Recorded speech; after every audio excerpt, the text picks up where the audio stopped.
Morena, Talofa, Bulamanaka and G'day.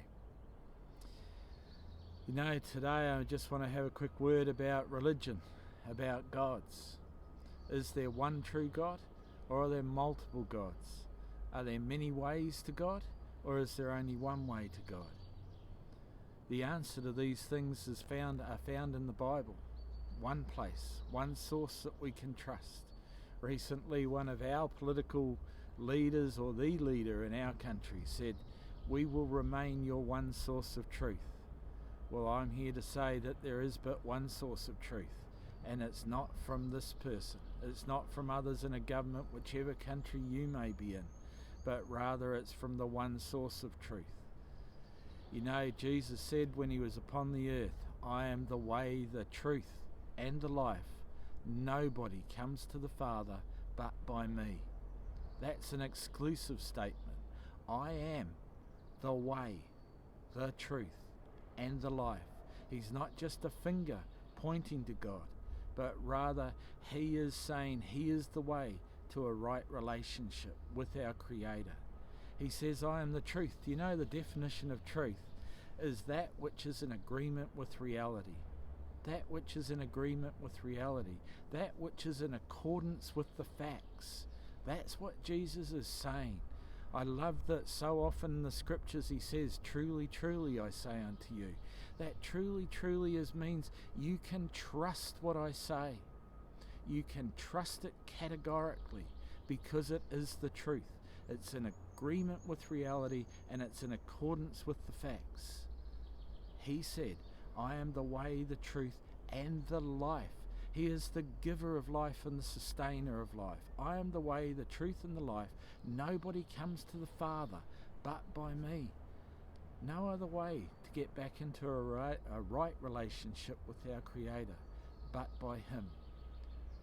So, some of the other religions, some say that we're reincarnated. You know, I've thought about it. I thought about it before I became a Christian. Reincarnation. So if I live poorly as a human, if I live well, I achieve it. If I don't, I come back as a cockroach, or I come back as a rat, or I come back as a dog, or I come back as some other life form, but not as a human, because I failed as a human. My problem always with that was, well, if I come back as something else, what did I learn from being human? Do I take back the knowledge of the mistakes I made, that I can correct them and be a better human next time I'm a human? That seems cruel to me. How can I advance and become a better human if I can't remember what I did wrong when I come back as a slug or a worm or a flea? Then there's yin and yang, the two circles where one is dark and one is white. One represents evil and one represents good. And they're perfectly contained within a circle, and they reflect each other identically because there's a balance of good and evil. But here's the thing about that. If there's a perfect balance of good and evil, then it doesn't actually matter whether I do good or whether I do evil.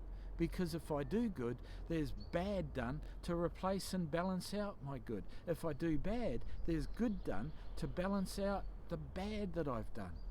Either way, it doesn't matter what I do. And I'm here to say it does matter. It fully matters what I do and what you do with your life and in your life. Then there's, say, attaining nirvana. Perfect nothingness was the description I heard of nirvana. So is the ultimate goal in life perfect nothingness? Does taking my own life result in me getting and obtaining perfect nothingness? And what's the point of perfect nothingness? I don't want perfect nothingness. I want meaning and purpose to my life. And Jesus said, "I am the way, the truth, and the life. No one comes to the Father but by me." He claimed exclusivity. There is but one way to get back to a right relationship. And when we find that way, we find meaning and purpose. And it's as simple as acknowledging what He did on the cross at Calvary. He set His face like flint towards the cross at Calvary to pay the price that we could not pay.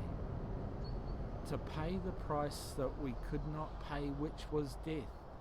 You know, the thing about a human is we are unique. We are body, soul and spirit. The body you see in front of you in relation to me.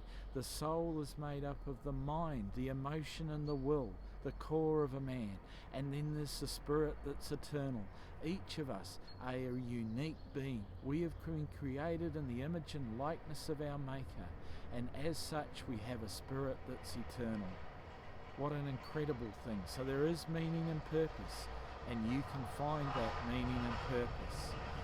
He is the one that has created a way for you back into a right relationship with our Maker. I am, he said, I am the way, the truth and the life. No one comes to the Father but by me. You can trust those words. It's time that you looked into them deeper and you will find the meaning and purpose of life. I can actually guarantee it because I found it. I have a joy in my heart and a song to the Creator, a song to the Lord of thanksgiving. I'd love for you to join me in that song.